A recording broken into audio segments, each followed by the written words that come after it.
দয়াল নবী হে বাগানে বুলবুলি এসেছে, ডালে ডালে দুলছে তারা, ডালে ডালে দুলছে তারা, নুরি কদম চুমিতে বাগানে বুলবুলি এসেছে।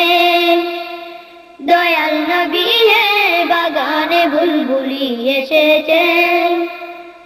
ফুল বাগানের মালিক তুমি আগাও মত কান্ডারি, দেখো তোমার কাছে আসছে কত ভিখারি গো, আসছে কত ভিখারি। ফুল বাগানের মালিক তুমি আগাও মত কান্ডারি, দেখো তোমার কাছে আসছে কত ভিখারি গো, আসছে কত ভিখারি। ভিখারি বারাসায় তারা, ভিখারি বারাসায় তারা গড়াগড়ি করতেছে, বাগানে বুলবুলি এসেছে।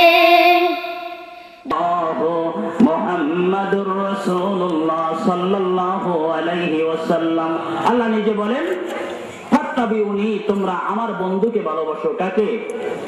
আর তো জোরে বলেন, আমার বন্ধু মুহাম্মদকে ভালোবাসো। আমার বন্ধু মুহাম্মদকে যদি তোমরা মুহাম্মাদের নাম নিতে পারো, 5টা শব্দ মুহাম্মদ দেখতে আমি আল্লাহ রাব্বুল আলামিন তোর 50টা গুনাহ কেটে দিয়ে 50টা নেকি তোর আমল নামায় উঠাইয়া দিব। আরো জোরে বলেন। আমার নবীজি রাহমাতাল লিল আলামিনকে একদিন হযরত আবু বকর সিদ্দিক দাওয়াত করলেন। নবীকে বলতেছে, ইয়া রাসূলুল্লাহ, আপনি নবী গরিবের বাড়িও যাইতো, বড় লোকের বাড়িও যাইতো। সাহাবী হযরত আবু বকর সিদ্দিক ফার্স্ট মুরব্বিদের মুসলমান। আবু বকর সিদ্দিকের বাড়ি নবী দাওয়াত রাখলেন। আবু বকর বলতেছে, ভাই ওমর, আমার নবী তো বাড়িতে আসবে, বড় ধরনের একটা মাছ লাগে, কি লাগে না? আর একটু জোরে বলেন। আর জবান খোলেন লাগে, শ্বশুর এলে তো ঠিক মতোই বড় মাছটা কিনেন, মা এলের বাবা এলে মনে থাকে না, ঠিক কিনা? জবান খুলেন। শ্বশুরের জীবন বার খাওয়াইছেন, শ্বশুর শাশুড়ির জীবন বার খাওয়াইয়া ফাড়াই হলাম। বাপ মারে যদি এই শীতের মৌসুমে যদি একটা আপেল কেটে খাওয়াইয়া দিতে পারেন, মা যদি মোনাজাত করে, খোদার কসম রে বাবা, 7-8 মান সেট করে আর সজীবের মধ্যে দোয়াটা পৌঁছে যায়। সুবহানাল্লাহ বলেন। মাকে ভালোবাসা দরকার আসেনি? আর জোরে বলেন। আমার নবীকে আবু বকর সিদ্দিক দাওয়াত করছে যে আমাদের বাড়ি যাবেন। হযরত ওমর ফারুক আজম বলতেছে, আবু বকর, নবী আসবে, কি করা যায়? বাজার থেকে একটা বড় মাছ খরিদ করছে। বিবিরে বলে, বিবি, জোহরের নামাজের পর নবী আমার বাড়িতে এসে যাবে। বিবি, সন্ধ্যার মতন খানা দানা কমপ্লিট করো। কমপ্লিট, সবকিছু কমপ্লিট হয়ে গেলেন। নবীজি 70 জন সাহাবী আবু বকরের বাড়ি যাবেন। তারিখ হাবিবের কিতাবে লেখে, শাওয়াহিদুন নবুওয়াত কিতাবে আব্দুর রহমান নুরউদ্দিন জামি রাহমাতুল্লাহ লেখেন, রে বাবা, আমার নবীজি জোহরের নামাজের পরে রওনা করলেন আবু বকরের বাড়িতে।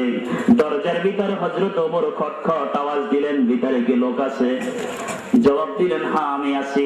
দরজাটা খুলে দিলেন, নবীজি ভিতরে বসলেন। দেখতেছে হযরত আবু বকরের চেহারাটা মলিন মলিন দেখাচ্ছে। আমার নবী ডাক দিয়ে বলে, আবু বকর, তোমার কাছে জানতে চাই রে আবু বকর, তোমার চেহারাটা কেন মলিন দেখাচ্ছে রে আবু বকর?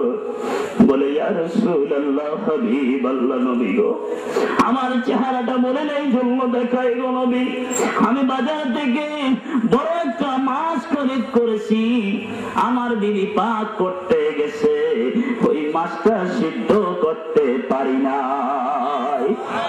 পাক ঘরের ভিতরে একবার দৌড়েন, আর একবার নবীর সামনে আসেন। আবু বকর বলে, বিবি রে, ডেক্সিটারে পাল্টায় আর একটা ডেক্সির ভিতরে দাও।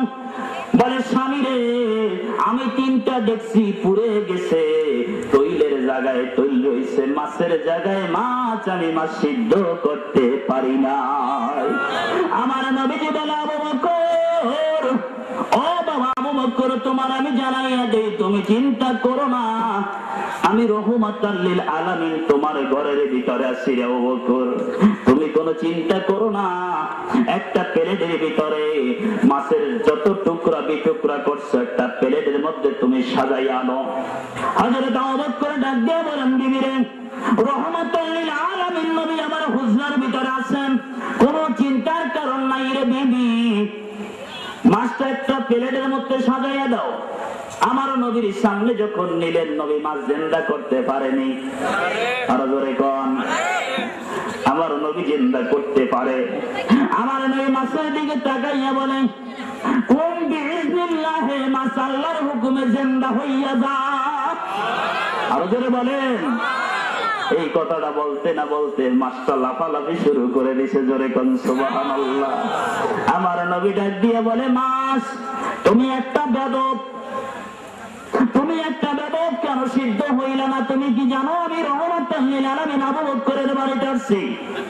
মাছ বলতেছে, আর রাসূলুল্লাহ, ইয়া হাবিবাল্লাহ, নবী গো আপনি আমার খবর জানেন না? বলে, আল্লাহ রে, আমার জবানটা একটু যদি খুলে দাও, আজকে আমি কিছু বলতে পারি।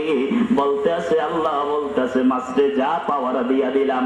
মাছটা মানুষের মতন কথা বলে, ইয়া রাসূলুল্লাহ, হাবিবাল্লাহ, নবী গো আমি এক সাগরের মাছ ছিলাম গো নবী। জাহাজের ভিতরে আপনার সাহাবীরা, জাহাজের ভিতরে আপনার দুরূদ শরীফ পড়তেছে নবী গো।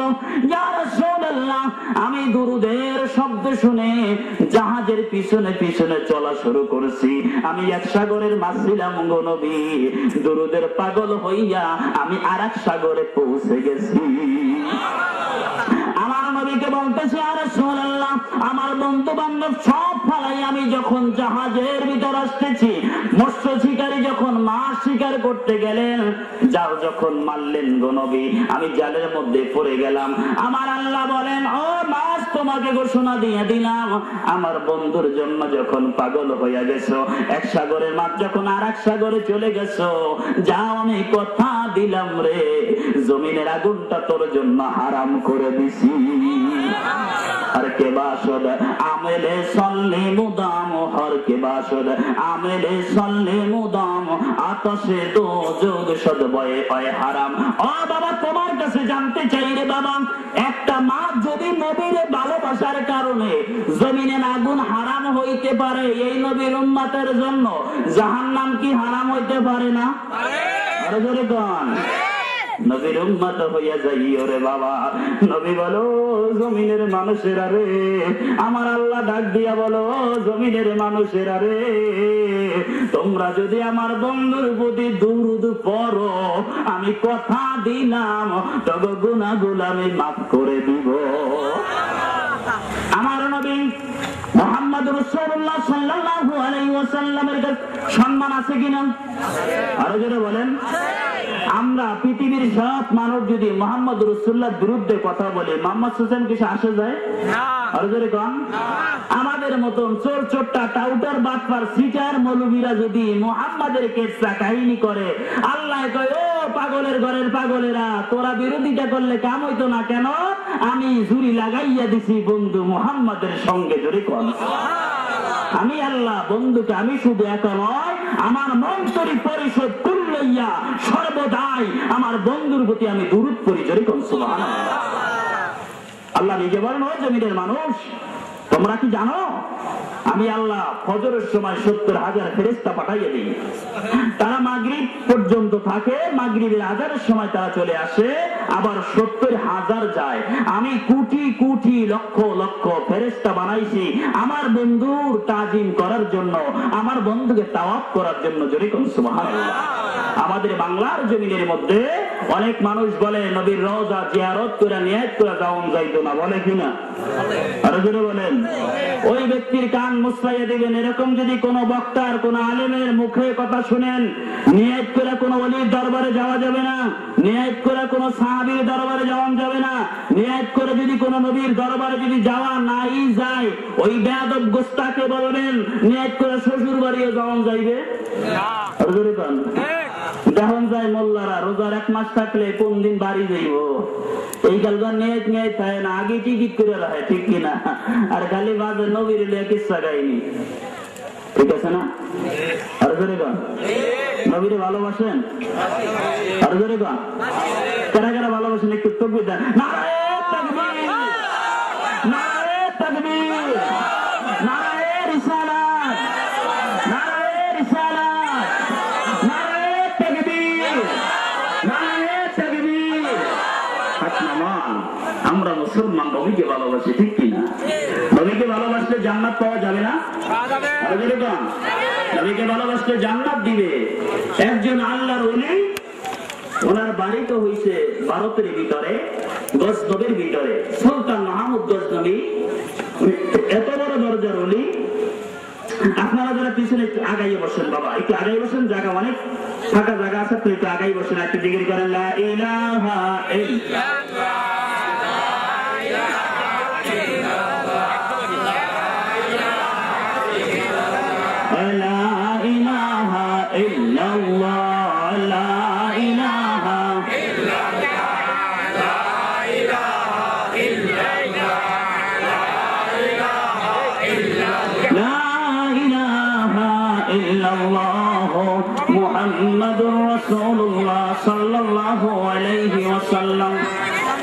সুলতান মাহমুদ গজনবী ভারতের ভিতরে, গজনবীর ভিতরে উনি 40 দিন তাহাজ্জুদ নামাজ পড়েন, আর নামাজের মধ্যে বলে, আল্লাহ তোমার বন্ধু যদি জিন্দা থাকে, মুহাম্মদ যদি নবী জিন্দা থাকে, আমার এক নজর একটু দেখাইতে পারো না? 40 দিন যাওয়ার পরে 41 দিনের মাথায় উনি তাহাজ্জুদ পড়বে। রাত 3টার সময় যখন গেলেন, উযু করে দেখে মসজিদে, ওই গজনবীর জুমার মসজিদে, যেই মসজিদ উনি নামাজ পড়তেন, ওই জায়গার মধ্যে যাইয়া দেখে বারিন্দার ভিতরে মনে হয় একটা পূর্ণিমার চাঁদ উদিত হয়ে রয়েছে। আরো জোরে বলেন। সালাম দিছে, আসসালামু আলাইকুম। ওয়া আলাইকুম আসসালাম। নবীর পায়ে পড়ে গেছে, ইয়া রাসূলুল্লাহ, আমার দেয়াবি হয়েছে নবী গো, আপনাকে আমি দেখার জন্য পাগল হয়ে গেছি নবী গো, আপনি কষ্ট করে আসছেন। বলে, বাবা আমি তোমার পাগলামির কারণে আমি আর থাকতে পারলাম না, বাবা আমি চলে আসছি। ইয়া রাসূলুল্লাহ, আমার ভক্তবিন্দুরা তো মানবে না। বলে, শোনো, যদি ভক্তবিন্দুরা না মানে, তোমার মসজিদের সামনে কোন পাথর জাতীয় কিছু আছে? বলে, হাস। 2টা পাথর এনে দিলেন। আমার নবী, রহমতের নবী, মায়ার নবী, দয়ার নবী, নূরে মুজাসসাম নবী আমার বলে, বাবা রে, তোমার পাথর একটু আমারে দেখাও। নবীজি আমার পাথরের উপর দাঁড়াইলেন। দাঁড়ানোর পরে রে বাবা, আমার নবীজির পাও 7 মোবারক পড়ে গেলেন ওই জায়গার ভিতরে। বলতাছে, বাবা রে, আমি তোমারে জানাইয়া দেই রে বাবা, এই জায়গার ভিতরে যদি আগামীকাল কোন মুরিদ যদি কথা না মানে, বলবা মুহাম্মদুর রাসূলুল্লাহর পাও মোবারকের ছাপ এখনো আছে। দয়াল নবী গো, মায়ার নবী গো, আপনি নবী আমার জীবনের জীবন। ওরে আপনার চেহারা দেখলে গো নবী, আপনার চেহারা দেখলে গো নবী, দোজখ হারাম হইয়া যায় নবী, আপনি নবী আমার জীবনের জীবন, আপনি নবী আমার জীবন সাথী, অন্ধকার নূরের বাতি, আপনি নবী আমার জীবনের জীবন। জোরে জোরে কোন সুবহানাল্লাহ। আমার নবীজি রহমাতাল লিল আলামিন বলেন, জমিনের মানুষেরা, তোমরা যদি 5 ওয়াক্ত নামাজ পড়তে পারো, দুনিয়ার ভিতরে হালাল হারাম বাইসা যদি খেতে পারো, আমি রাসূল ওয়াদা দিলাম, যখন তোমার লাশটা কবরের ভিতরে দিবে, আমি রাসূল ওয়াদা দিলাম, লাশটা যখন কবরের মধ্যে দিয়ে আসবে, আমি রাসূল তোমার কবরের মধ্যে পৌঁছে যাব। নবীর সম্মান আছে কিনা? আমাদের বড় ইবাদত নামাজ, ঠিক কিনা? 5 ওয়াক্ত নামাজ। নামাজ হুকুম কার? আল্লাহ। আর একটু জোরে বলেন, নবীকে ভালোবাসার হুকুম কার? এখন আপনাদের কাছে জানতে চাই, নামাজ বড় না নবী বড়? আর একটু জোরে বল, নামাজ বড় না নবী বড়? কোরআন বড় না নবী বড়? প্রশ্নের জবাব আমি দিব, আপনারা কথা ঠিক মতো বলেন, ভয় নাই। কোরআন শরীফ, এটার মধ্যে কোনো সন্দেহ নাই, নবীর উম্মতের কোনো ভয় থাকতে পারে? আর জোরে বলেন। জান, আমার নবীজি বড়, আপনারা সবাই বলছেন কোরআন বড় না নবী বড়, ঠিক কিনা? নবীরে না পাইলে কি কোরআন পাইতাম? একটু জবান খুলেন, পাইতাম? নবীকে না পাইলে কি নামাজ পাইতাম? আমার নবীজি একদিন মসজিদের ভিতরে কাব রাদিয়াল্লাহু তাআলা, আসেন নবী কত বড়, নামাজের চাইতে কেমনে বড় হয়। আমার নবীজি রাহমাতাল লিল আলামিন হযরত কাব রাদিয়াল্লাহু তাআলা মসজিদের মধ্যে গেলেন নামাজ পড়তে। ইয়া আইয়ুহাল্লাযীনা আমানু ইসতাজীবু লিল্লাহি ওয়া লির রাসূলি জাদাকুম লিমা ইউকুম, এই আয়াতের তাফসীর। আমার নবীজি মসজিদে নববীর ভিতরে কাব রাদিয়াল্লাহু তাআলা নামাজ পড়তে গেলেন। নবী দেখতে আছে কাব নামাজ পড়তেছে, বারান্দার ভিতরে যাইয়া বলে কাব কাব কাব, তিনবার ডাক দিলেন। কাব রাদিয়াল্লাহু তাআলা আসরের নামাজ কয় রাকাত? আর জোরে বলেন। 4 রাকাত নামাজ, 2 রাকাত বৈঠকে বসছে, 4 রাকাত সমাধান করে নবীর সামনে আসছে। নবী মেজাজটা গরম করে বলে যে কাব, তুমি কি কোরআনের আয়াত শোনো নাই? ইয়া রাসূলুল্লাহ, আমার বেয়াদবি হয়ে গেছে। বলতেছে তুমি কি শোনো নাই? আমি যদি ডাক দেই নামাজ, হুজুর আমি তো ফরজ নামাজে ছিলাম। নবীজি বলছে নামাজ ছেড়ে যদি আমার ডাকে সাড়া দিতা, ওইটাই তোমার ইবাদত হয়ে যাইতে। যেরকম সুবহানাল্লাহ। অনেক মোল্লারা কয় নামাজ খালি নামাজের জিকির, বেটা নামাজ পড়তে আমরাও চাই, ওই নামাজ চাই না যেই নামাজের মধ্যে নামাজ পড়া কি ফরজ না? আর যেরকম যাকাত দেওয়া কি? যাকাতের খবর নাই, খালি নামাজ পড়েন। এক পদের মোল্লা আছে, আলেম আছে, এক পদের আলেম, এরা খালি নামাজই কয়, যাকাতের কথা কয় না, সুদের কথা বাইরে না, তাহলে তো মাদ্রাসা চলবে না, ঠিক কি না? সুদের কথা নাই, সুদের কথা ভিতরে যাইয়ে না, খালি নামাজের কথাই আইয়ে। দেখবেন ফার্মেসিতে কেউ ওষুধ বেছে, এ চুপ করে গেছে, আর এক পদের ব্যক্তি আছে মাইক লিয়ে রাস্তায় রাস্তায় ওষুধ বেছে। এই দুই দল কি এক? আর যেরকম আমাদের দেশে কিছু নামাজি ওয়ালা আছে, দুপুরে মাইকিন, বিকালে মাইকিন, মাইকিনে টালিয়েছে খালি নামাজ। ওরে বেটা নামাজ আমরাও পড়ি, আমি কি বেনামাজি? এশারের নামাজ পড়ে আসছে স্টেজে। যে ব্যক্তি 1 ওয়াক্ত নামাজ ছেড়ে দিবে 2,88,00,000 বছর জাহান্নামে জ্বলতে হবে। ওই নামাজ চাই যেই নামাজের মধ্যে নবীর বিরোধিতা নাই। আমরা মুসলমান, আপনি কোন কিতাব দেখবেন? আব্দুর রহমান দেলবি রাহমাতুল্লাহ আলাইহি তার মাদারিজুন নবুওয়াত কিতাবের মধ্যে লেখেন, মদিনার পথে একটা কিতাব লিখছেন, মদিনার পথে, ওই কিতাবের মধ্যে আছেন আমরা ওই নামাজ চাই না। হযরত নবী মুহাম্মদ সাল্লাল্লাহু আলাইহি ওয়াসাল্লামকে দাওয়াত করা হয়েছে কুফা, মসজিদে কুবার বিপরীত একটা মসজিদ বানানো হয়েছে, মসজিদে দিরার। সূরা তাওবার 107 নম্বর আয়াতের তাফসীর। যারা মাহফিল শুনতেছেন আপনারা সুন্দর মতো কানটা পরিষ্কার করে শুনেন, যে তাফসীর দইরা তারপর জামালের ভুল কইলেন। সূরা তাওবার 107 নম্বর আয়াতের তাফসীর, মসজিদে দিরার, মসজিদে কুবার বিপরীত একটা মসজিদ বানানো হয়েছে নবীকে মারার জন্য। মসজিদে কুবার বিপরীত মসজিদ, নবীকে একদিন দাওয়াত করছে আব্দুল্লাহ ইবনে উবাই মুনাফিকের সর্দার এবং বড় বড় মোটা মোটা বেঈমানরা, মুহাম্মদ আমরা মসজিদ বানাইছি, তুমি নামাজ পড়তে যাবা। নবীজি রওনা করছেন, আল্লাহ বলতেছে জিবরাইল আমার বন্ধুকে বলে দে নামাজ তো পড়বেই, তারপর আগুন নিয়ে যাইতে বল। যেরকম সুবহানাল্লাহ। নবীজি মসজিদের ভিতরে আর ঢুকে নাই, বলতেছে জিবরাইল বলে দে মসজিদটা পুইরা জ্বালাইয়া দিতে। যেরকম সুবহানাল্লাহ। মসজিদ বানান ফরজ কাজ, আবার জ্বালাইয়া দেওয়া ফরজ কাজ। যেই মসজিদের মধ্যে নবীর কিসসা কাহিনী করা হয়, নবীকে টানা হেঁচড়া করা হয়, নবীর এলো এত তোমাকে ফতুরাই কেন? দুরুদে ইব্রাহিম, ওরে বেটা দুরুদে ইব্রাহিম যে কইতাছ, ইব্রাহিমের নামও 4 বার, মুহাম্মাদের নামও 4 বার, আছে কিনা? মুহাম্মাদের নামও 4 বার, ইব্রাহিমের নামও 4 বার। দুরুদে ইব্রাহিম খালি আমরা বানাইছি, আসল কিতাবের মধ্যে নাই এটা দুরুদ ইব্রাহিম, এই কথা বলা হয় না, আমরা বানাইছি দুরুদ ইব্রাহিম। ওখানে আছে দুরুদ, বুখারী দেখেন, মুসলিম দেখেন, আবু দাউদ দেখেন, কিতাব দেখে তারপর ধাক্কা দিয়েন। মানুষের কথা তালে নাইছেন না। যদি এখন আপনার একজন বলে আপনার কান ছিলে নিচ্ছে, আপনার চিলের পাশে দৌড়েন না, আগে কানটা ধরেন, তারপর চিন্তা ভাবনা করেন। মসজিদ বানান ফরজ, মসজিদ জ্বালাইয়ে দেওয়া ফরজ। কোরআনের সূরা তাওবার 107 নম্বর আয়াতের তাফসীর। আমরা মুসলমান, আমরা নবীকে ভালোবাসতে যাই, ঠিক কিনা? আমরা যে কথাই বলেন না কেন, আজকে যদি আমি মারা যাই, আমার লাশটা আপনার আগামীকাল সকালে পাঠিয়ে দেবেন, ঠিক কিনা? আগামীকাল সকালে আমার লাশটা চলে যাবে আমার গন্তব্যস্থানে, পটুয়াখালীর মধ্যে লাশটা চলে যাবে। আমার আত্মীয় স্বজন সবাই এক নজর দেখার জন্য আমাকে পাগল করা হয়ে যাবে। আমার মসজিদটা খালি হয়ে যাবে, মুসল্লিরা থাকবে। আবার ইমামের জায়গায় ইমাম আসবে কিনা? আরো যদি বলেন, ইমামের জায়গায় ইমাম আসবে। আমি আগামীকাল যদি মারা যাই, আমার লাশটা যাওয়ার পরে গোরস্থানের মধ্যে দিবে, ওই সময় আল্লাহ বলে, ও জমিনের মানুষ, আমি আমার কথা বলি নাই, আল্লাহ তোমার কাছে জানতে চাই, তুমি হায়াতের মালিক, তুমি রিজিকের মালিক, তুমি সব কিছুর মালিক, তুমি আল্লাহ।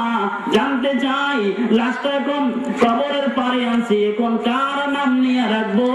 আল্লাহ বলে, ও জমিনের মানুষেরা রে, এই লাশটা যদি বাঁচাইতে চাও, এই লাশটার যদি গজব থেকে রক্ষা পাইতে চাও, আমার বন্ধু মুহাম্মাদের নাম নিয়ে রাখো। আরো বলে কর, মোহাম্মদ মোস্তফা সাল্লাল্লাহু আলাইহি, তুমি বাদশার বাদশাহ কামলিওয়ালা। মোহাম্মদ মোস্তফা সাল্লাল্লাহু আলাইহি, তুমি বাদশার বাদশাহ কামলিওয়ালা। আল্লাহ তোমার কাছে জানতে চাই, এখন লাশটা কবরের সামনে আনছি, এখন কি করব? আল্লাহ বলে, ও জমিনের মানুষেরা, ওই কবরের আযাব থেকে যদি বাঁচতে চাও, রিবেট থেকে যদি বাঁচতে চাও, আমার বন্ধুর নাম নেই কবরে লাশটা রাখলে তোর কবরের মধ্যে কোন জাহান্নামের ফেরেশতা আসতে পারে না। ও বন্ধু, মুহাম্মদুর রাসূলুল্লাহ সাল্লাল্লাহু আলাইহি ওয়াসাল্লাম মসজিদে নববীর মধ্যে বসে গেলেন। আমার নবীজি বলেন, ও সাহাবায়ে কিরাম, তোমাদেরকে আমি বলে দেই, আমি যদি ইন্তেকাল করি, আমি যদি পর্দা করি, আমি রাসূল পর্দা করার পরে আমার নবী জিন্দা কিনা? আরো জোরে বল। একটু প্রমাণে যাই রে বাবা। হযরত আবু বকর সিদ্দিক ইন্তেকাল করলেন, আলীকে বলে, আলী, আমি যদি মারা যাই, তুমি একটা কাজ করো, আমার নবীর রওজার সামনে নিয়ে যাবা, নবীকে প্রথম সালাম দিবা, আসসালামু আলাইকুম ইয়া রাসূলুল্লাহ। যে আবু বকর আপনার সঙ্গে মক্কা থেকে মদিনার সফর সঙ্গী ছিল, নবী গো, এখন আবু বকরকে আনছি আপনার মাজারে রওজার সামনে, ইয়া রাসূলুল্লাহ, আপনি কাছে জানতে চাই, নবী গো, আপনি যদি অনুমতি দেন তাহলে আবু বকরকে আমি দাফন করতে পারি। হযরত আবু বকর বলতেছে, আলী, প্রশ্নের জবাব যদি রওজা থেকে কোনো শব্দ আসে তাহলে তুমি আমাকে দাফন করবা, যদি কোনো শব্দ না আসে জান্নাতুল বাকির মধ্যে দাফন করবা, যেহেতু তাহলে বোঝা যাবে আমি নবীর কাছ থেকে আলাদা হয়ে গেছি। হযরত আবু বকর সিদ্দিক যখন ইন্তেকাল করেন, হযরত আলী রাদিয়াল্লাহু তাআলা তার লাশটা নিয়ে নবীর রওজার সামনে গেলেন। নবীর রওজার সামনে যখন গেলেন, যাওয়ার পর সালাম দিলেন, আসসালামু আলাইকুম ইয়া রাসূলুল্লাহ, ইয়া হাবিবাল্লাহ, নবী গো, আপনার আবু বকরকে আপনার রওজার সামনে আনছি। আর হযরত আলী বলেন, আমি দেখতেছি ওই রওজাটা থরথর করে কাঁপতেছে, আর একটা শব্দ আসছে, আলী রে, তোমারে বলে দেই রে আলী, আমার এই আবু বকরের অনুমতি কেন লাগবে? মক্কা থেকে মদিনার সফর সঙ্গী আমার আবু বকর ছিল। ও আলী রে, আমার সঙ্গে আমার জমিনের বন্ধু ছিল আবু বকর, এই কবরের ভিতরে রওজার ভিতরে আমার বন্ধু হযরত আবু বকর থাকবে। আমার বন্ধু আবু বকর এই কাবাঘরের মধ্যে যাইয়া অনেক কাফের বেঈমানদের কাছে জায়গায় জায়গায় ক্ষত বিক্ষত হয়েছে, কালেমার দাওয়াত দিতে যাইয়া, ও আবু বকর আমার সঙ্গে থাকবে আলী রে, আমার আবু বকরকে নিয়ে হাসরের ময়দানে আমার উম্মতকে জান্নাতের ব্যবস্থা করে দিব। একটু জিকির করে, লা ইলাহা ইল্লাল্লাহ,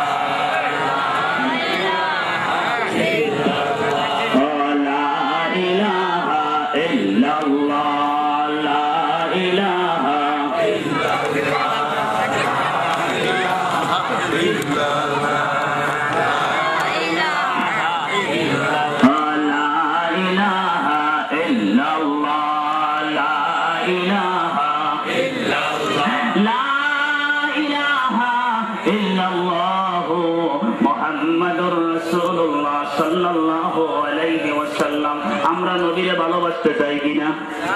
আরো জোরে বলেন। নবী করিম সাল্লাল্লাহু আলাইহি ওয়াসাল্লাম কালেমার দাওয়াত দিতেছে। আবু জাহেল বিদায় ওয়ান নিহায়া কিতাবের মধ্যে আল্লামা কাসির নিজে বলেন, আবু জাহেল একটা মিটিং করলেন, বড় ধরনের মিটিং করার পরে বলতেছে, তোমরা একটা কাজ করো। কি কাজ? মুহাম্মদকে যেখানে পাবা তোমরা সেখানে মুহাম্মদকে জবাই করে দিবা। জোরে কোন নাউযুবিল্লাহ। একজন ব্যক্তি বলতেছে, তোমরা যে কথা বলছো মুহাম্মদকে মারা যাবে না, মুহাম্মদকে মারতে গেলে তোমরা মারা যাবা। তাই জন্য যুক্তি করে, তাহলে মুহাম্মদের হাত পাও বেঁধে মাওলানা আশরাফ আলী থানভী সাহেব তার নশ্বর কিতাবের মধ্যে 8 পৃষ্ঠার মধ্যে বলেন, মুহাম্মদকে মোহাম্মদকে যদি তোমরা না মারতে পারো হাত পা বেঁধে পানির মধ্যে ছেড়ে দাও। বলতেছে পানির মধ্যে ফালাইয়া মোহাম্মদকে মারা যাবে না, যদি যাইতো হযরতে ইউনূসকে মাছের পেটে ধ্বংস হইয়া যাইতো, ঠিক কিনা? বলতেছে মোহাম্মদকে তোমরা যেখানে বাবা সেখানেই মেরে দিবা। এই মিটিং করতেছে আবু জাহেলের ছেলে আকরামা, উনি মুসলমান হয় নাই, রাস্তা দিয়ে যাইতেছে। ওই রাস্তার মধ্যে ওরা মিটিং এর ভিতরে আবু জাহেলের ছেলে রাস্তা দিয়ে বের হয়েছে, দেখতেছে আমার নবী রাস্তার ভিতরে। আবু জাহেলের ছেলে আকরামা বলে, আমি দেখতেছি মনে হয় রাস্তার মধ্যে একটা পূর্ণিমার চাঁদ উদিত হয়ে রয়েছে। জোরে কোন সুবহানাল্লাহ। মা আয়েশা সিদ্দিকা রাদিয়াল্লাহু তাআলা নিজে বলেন, আমার একটা সূর্য আছে, ও জমিনের মানুষ তোমাদেরকে বলে দেই, জমিনের সূর্য ফজরের পর উঠে আর মাগরিবের পরে ডুবে, মাগরিবের আখখানে সূর্যটা ডুবে যায়। খোদার কসম আমার একটা সূর্য আছে, ওইটা মাগরিবের পর উঠে ফজরের আখখানে ডুবে যায়। জোরে কোন সুবহানাল্লাহ। সেই সূর্যওয়ালার নাম মুহাম্মাদুর রাসূলুল্লাহ সাল্লাল্লাহু আলাইহি ওয়াসাল্লাম, নূর আলা নূর নবী। মা আয়েশা সিদ্দিকা রাদিয়াল্লাহু জমিনের মানুষ, আমি একদিন কাঁথা সেলাই করতেছিলাম, এই সময় আমার হাত থেকে সুইটা পড়ে গেল। আমি সুই আর তালাশ করে পাইলাম না। কিছুক্ষণ পরে দেখি আমার নবী নামাজ পড়ার পরে আমার নবী হুজরার ভিতর আসলেন। আমার নবীর নূরের কারণে আমি সুইটা পাইয়া গেলাম। আবু জাহেলের ছেলে আকরাম, বাবা আমাদের কিছু খেয়াল দেন। আবু জাহেলের ছেলে আকরাম রাস্তা দিয়ে যাইতেছেন, বলে আমি মুহাম্মাদের দিকে ভালো মতোর তাকাইনি, একটু টেরা চোখে বা টানা চোখে তাকাইছি। আমি তাকাইতে দেরি রে, মুহাম্মাদের জ্ঞান আমার শরীর আসতে আর দেরি করে নাই। আবু জাহেলের ছেলে আকরাম মিটিংয়ের মধ্যে চলে গেলেন। আবু জাহেল বলতেছে, দেখো তো মুহাম্মদ গোপন এই জায়গায় আসেনি তো? মুহাম্মদ তো নাই। কোন মানুষ তোমরা মুহাম্মাদের সাথে মোলাকাত করছো? বলে না। মুসাফা করছো? কয় না। মুহাম্মাদের ঘিরান আসে কেন? আবু জাহেল জানে যে রাস্তার মধ্যে দাঁড়াইলে কোন দিকে মুহাম্মদ আছে আবু জাহেল বলে দিতে পারতো। যেরকম সুবহানাল্লাহ। আমার নবী মুহাম্মদ সাল্লাল্লাহু আলাইহি ওয়াসাল্লাম এমন একজন নবী, বাবা এই নবীর সাথে আমাকে তুলনা হয় না। আর যেরকম আল্লাহ নিজে বলছেন 26 পারা সূরা হুজরাত, আনতাহাবাতু আমালুকুম আনতুম লা তাশউরুন। যদি আমার বন্ধুকে কেউ হ্যাঁমূলক কোনো কথা বলো, নবীকে যদি টিটকারি মূলক কোনো কথা বলো, সব আমল বরবাদ হয়ে যাবে। আমার বন্ধুকে আমি চিনছি, বন্ধু আমাকে চিনছে। যেরকম সুবহানাল্লাহ। আবু জাহেল বলতেছে, কে দেখা করছো? আকরাম আস্তে করে মিটিং এর মাঝখানে দাঁড়াই গেছেন। বাবা তুমি কিছু বলবা তো না? কয় না। বাবা আমি মুহাম্মদকে কানা চোখে তাকাইছি। বিদায় অন্যায় একেদার আল্লামা কাসির অষ্টম খণ্ডের মধ্যে বলে, আমি একটু কানা চোখে তাকাইছি, খোদার কসম কাবার কসম মুহাম্মাদের দিকে তাকাইতে দেরি, তার ঘিরান আমার শরীরে আসতে দেরি করে নাই। আরো জোরে বলেন, ভালো যদি বাঁচতে চাও নবীকে বাসো, ভালো যদি জানতে চাও নবীকে জানো। নবী তারানেওয়ালা, নবী বাসানেওয়ালা। ভালো যদি বাঁচতে চাও নবীকে বাসো, ভালো যদি জানতে চাও নবীকে জানো। হায়রে কবরে তুমি যাইবা একা, সঙ্গী পাইবা না। আরে বলেন, কবরে তুমি যাইবা একা, সঙ্গী পাইবা না। নবীর প্রেম থাকলে বাবা সঙ্গী পাইবা রে। ওরে বাবা তোমার লাশ যখন দিবে কবরে, নবী বলে পাখির মতো জানো কবরে। জোরে জোরে কোন সুবহানাল্লাহ। আবু জাহেল বলতেছে, তোমরা কেউ দেখা করছো? বলে না বাবা আমি দেখা করি নাই। মুহাম্মাদের দিকে তাকাইতে দেরি রে বাবা, আমার গায়ে ঘিরান আসতে আর দেরি করে নাই। বলতেছে আমার ছেলেকে হাত পাও বেঁধে সাগরে ফালাইয়ে দাও। সাগরের মধ্যে ফালাইয়ে দিচ্ছে। আঙ্গুর কুমার সব আসছে আকরামাকে খাওয়ার জন্য। একটা কুমারী বলছে, আকরামারে খাওয়া যাবে না রে, এই আকরামার শরীর থেকে নূরে মদিনার ঘিরান আসতে আছে, এই আকরামারে খাওয়া যাবে না। একজনে বলতেছে, আকরাম আমার পিঠে ওঠো, তোমারে আমি নদীর কাছে নিয়ে যাব। কিছুক্ষণ পর হাত পাও খুলে দিচ্ছে। দেওয়ার পরে আবু জাহেলের মিটিং এর ভিতরে গেছে। বলতেছে, কিরে দেখ মুহাম্মাদের দিকে তাকাইয়া দেখ, তোর চেহারাটা এত খারাপ। মুহাম্মদ দেখ তোরে হাঙ্গর কুমিরেও খায় না, এই পদের মানুষ আছে না? আরে ধরে নবীর সব ভাল লাগে, নবীর মিলাদুন নবীর আইলেই ফতোয়া শুরু হয়ে যায়, ঠিক কিনা? মসজিদের সভাপতি মরছে, মাদ্রাসার সভাপতি মরছে, 500টা পকেটে ঢুকাইয়া দিছে, এই যে মোনাজাত ধরছে, আর মোনাজাত শেষ হয় না, ঠিক কিনা? আমাদের বাংলার জমিনে 2 জন রাষ্ট্রপতি আছে, আছে কিনা? শেখ মুজিবুর রহমান, জিয়াউর রহমান। 2 জন রাষ্ট্রপতি তার মৃত্যু বার্ষিকী হয় কিনা? আরো জোরে বলেন। কোন মৌলবীর ফতোয়া নাই, বাদাম ছুড়ে জ্বালাইবো, রক্তে জ্বালাইবো, ঠিক কিনা? ফতোয়া দিলে যদি কোন সরকারের বিরুদ্ধে কথা বলো, রাস্তায় ফেলাইয়া দিবে, ঠিক কিনা? জানে এখানে তুফান আছে। আরে বেটা, ঈদের চাইতে কোটি কোটি যেই মোহাম্মদকে ভালোবাসে কে? মোহাম্মদের বিরোধী করলে নামাজ পড়ে লাভ হইব? ব্যক্তিকে বইরে থাকবে কাবা ঘরে, কাম হইতো না। আল্লাহ নিজে কইছে জমিনের মানুষ ভালোবাসে বন্ধু মোহাম্মদকে।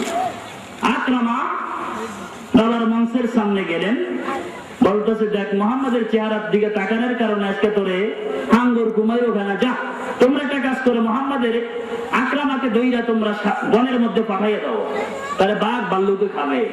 বাঘ ভাল্লুকে বলতেছে, যখন খাওয়ার জন্য আসতে আসে, বেদায়ান নেহায়া কিতাবের মধ্যে লেখেন, বাঘ ভাল্লুক একটাই আর একটারে বলতেছে এই আকরামারে খাওয়া যাবে না, ওর শরীর থেকে মোহাম্মদের গিরাম। আরো জোরে বলেন।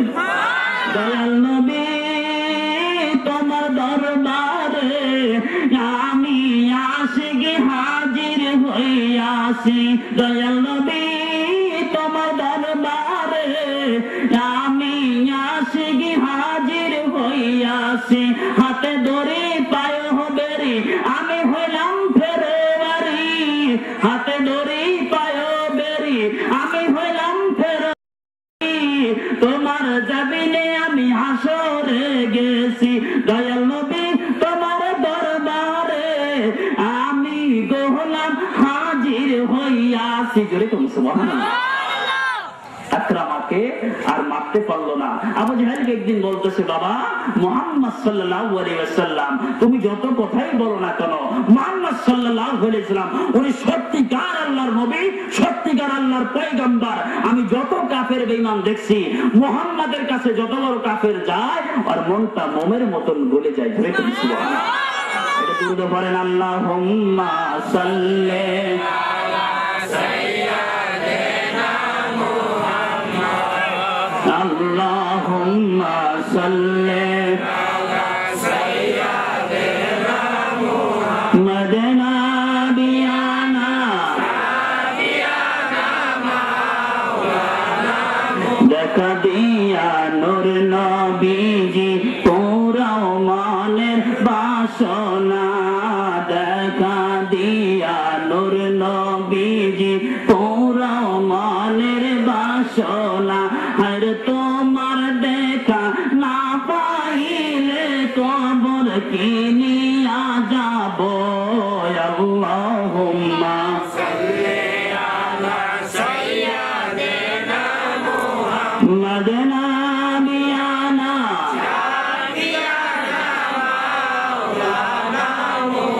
আসেন বাবা নবীজিকে একটু সালাম জানাইয়া দেই। ইয়া নবী সালাম আলাইকা, ইয়া রাসূল সালাম আলাইকা, ইয়া হাবিব সালাম আলাইকা, সালাওয়াতুল্লাহ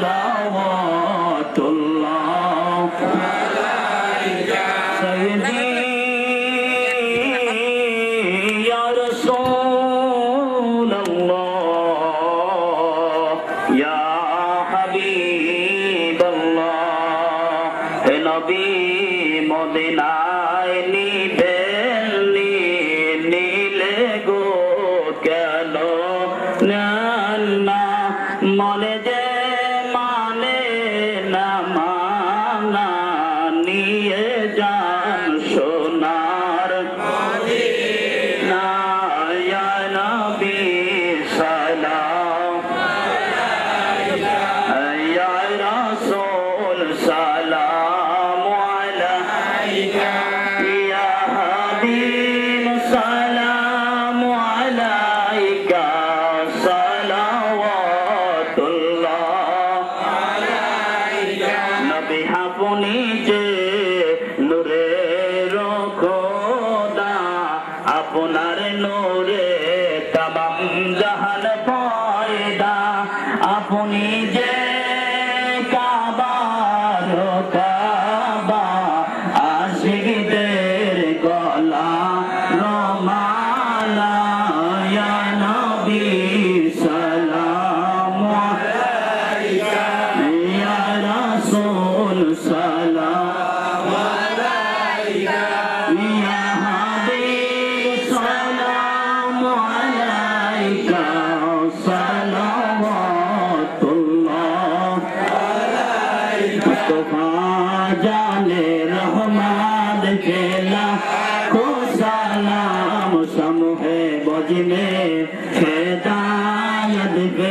والسلام عليك يا رسول الله الصلاة والسلام عليك يا حبيب الله الصلاة والسلام عليك يا شافي المذنبين الصلاة والسلام عليك يا رحمة للعالمين صلاة يا رسول الله عليكم سلام يا حبيب الله عليكم اللهم آمين معبود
ফরিয়াদ করি কার হাতখানি তোমার পছন্দ হয় জানি না, রব্বুল আলামিন রে আল্লাহ ওই হাতের ওসিলায় আমাদের মোনাজাতখানি কবুল করিয়া নাও।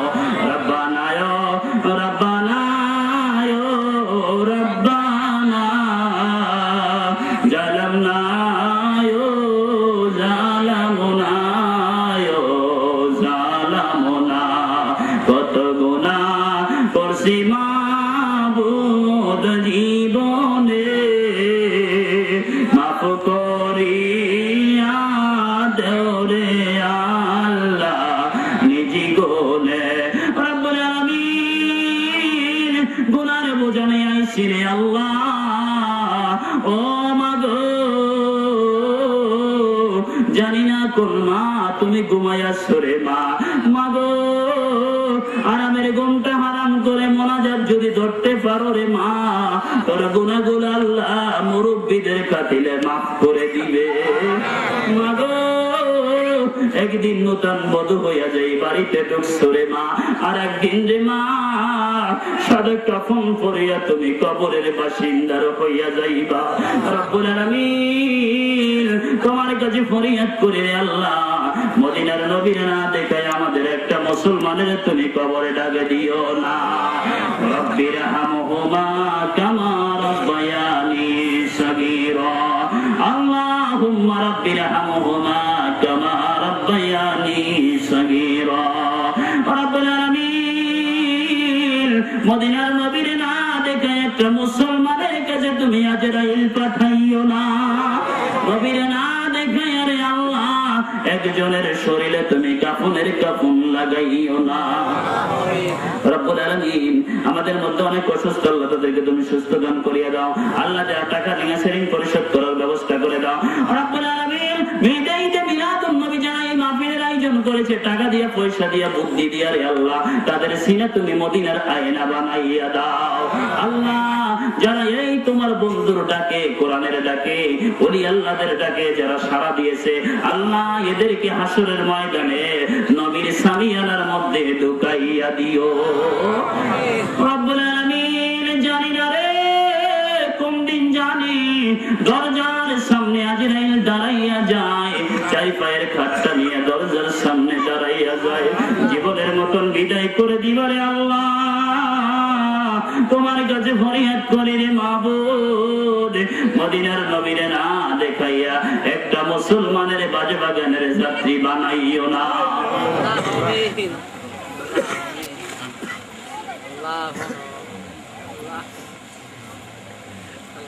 রব্বুল আলামিন জানি না জীবনে কত গুনাহ করেছি রে আল্লাহ, ও মাবুদ যেদিন দুনিয়া থেকে বিদায় করে দিবারে আল্লাহ মদিনার নবীর সামনে রাইখা মধুর কালেমা অন্তরে জারি করে দিও। বাহাকে কালমায়ে দিবে লা ইলাহা ইল্লাল্লাহু মুহাম্মাদুর রাসূলুল্লাহ সাল্লাল্লাহু আলাইহি ওয়াসাল্লাম। আসসালামু আলাইকুম ওয়া রাহমাতুল্লাহি